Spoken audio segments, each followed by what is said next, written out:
সুযোগ হিসেবে পেয়েছে, উপাচার্য হিসেবে যারা দায়িত্ব নিয়েছে বরিশাল বিশ্ববিদ্যালয়ের উন্নয়ন কল্পে তারা আসলে আন্তরিক হতে পারেনি, এমনটা আমরা বরিশাল বিশ্ববিদ্যালয়ের শিক্ষার্থীরা মনে করি।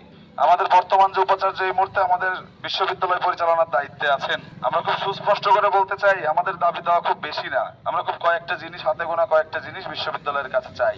আমাদের শিক্ষার্থীরা একটা গণতান্ত্রিক পরিবেশ চায়, আমাদের শিক্ষার্থীরা পর্যাপ্ত ক্লাসরুম চায়, পর্যাপ্ত ল্যাব রুম চায়, পর্যাপ্ত শিক্ষক চায়। এর বাইরে আসলে আমাদের শিক্ষার্থীদের খুব বেশি কিছু চাওয়ার নাই। আবাসন সংকটের সমাধান চায়, পরিবহন সংকটের সমাধান চায়। তো আমরা বিশ্বাস করি এই সমস্যাগুলো সমাধান করার জন্য একজন উপাচার্য শুধুমাত্র আন্তরিকতা থাকলেই চলে, অন্য কোনো জিনিসের বিশেষ প্রয়োজন আছে এমনটা আমরা মনে করি না। কিন্তু আমরা বারবার করে দেখি উপাচার্যের চেয়ারটাতে যেই বসে থাকে শিক্ষার্থীদের যন্ত্রণা, শিক্ষার্থীদের চাওয়া এবং শিক্ষার্থীদের যে প্রত্যাশা তার সঙ্গে বেইমানি করে, শিক্ষার্থীদের আকাঙ্ক্ষার সঙ্গে বেইমানি করে কোন রকম কোন শিক্ষার্থী বান্ধব কোন উদ্যোগ আমরা বিশ্ববিদ্যালয় প্রশাসনকে অতীতেও নিতে দেখি নাই, বর্তমান উপাচার্যের আমলেও আমরা সেগুলো নিতে দেখছি না।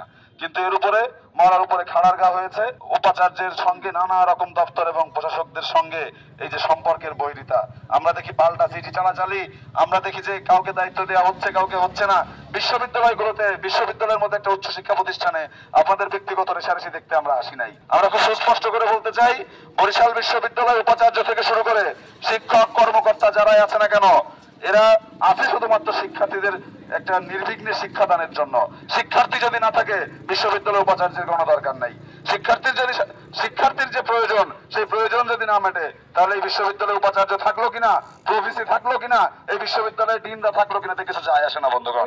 5ই আগস্টের পরে আমরা অনেক আশা আকাঙ্ক্ষা নিয়ে নতুন ক্যাম্পাসে এসেছিলাম এবং আমরা আশা করেছিলাম গণ অভ্যুত্থানের পরবর্তী আমাদের যিনি ভিসি হবেন তিনি শিক্ষার্থীদের যে মনস্কামনা, শিক্ষার্থীদের যে আকাঙ্ক্ষা সেটি বুঝতে সক্ষম হবেন এবং বরিশাল বিশ্ববিদ্যালয় দীর্ঘদিন যাবৎ যেই বঞ্চনার শিকার হয়ে আসছে, যেই বৈষম্যের শিকার হয়ে আসছে, সেই বঞ্চনা এবং বৈষম্য দূরকরণের মাধ্যমে বরিশাল বিশ্ববিদ্যালয়কে সামনে এগিয়ে নিয়ে যাবেন। কিন্তু আমরা প্রথম প্রায় 2.5 মাস দেখার পরে আপনারা জানেন আমরা সকলে মিলে একটা আন্দোলন করেছিলাম। সেখানে এক দফা থেকে আমরা বেশ কিছু দাবি দেওয়া দিয়ে বর্তমান ভিসি ম্যামকে আমরা সময় দিয়েছিলাম এক মাসের, কিন্তু আমরা সেই দাবি দেওয়ার কোনো অগ্রগতি দেখতে পাইনি এবং আপনারা জানেন যে তারই পরিপ্রেক্ষিতে একটি আন্দোলন গড়ে ওঠে এবং সেখান থেকে একটি অনাকাঙ্ক্ষিত ঘটনার সৃষ্টি হয়।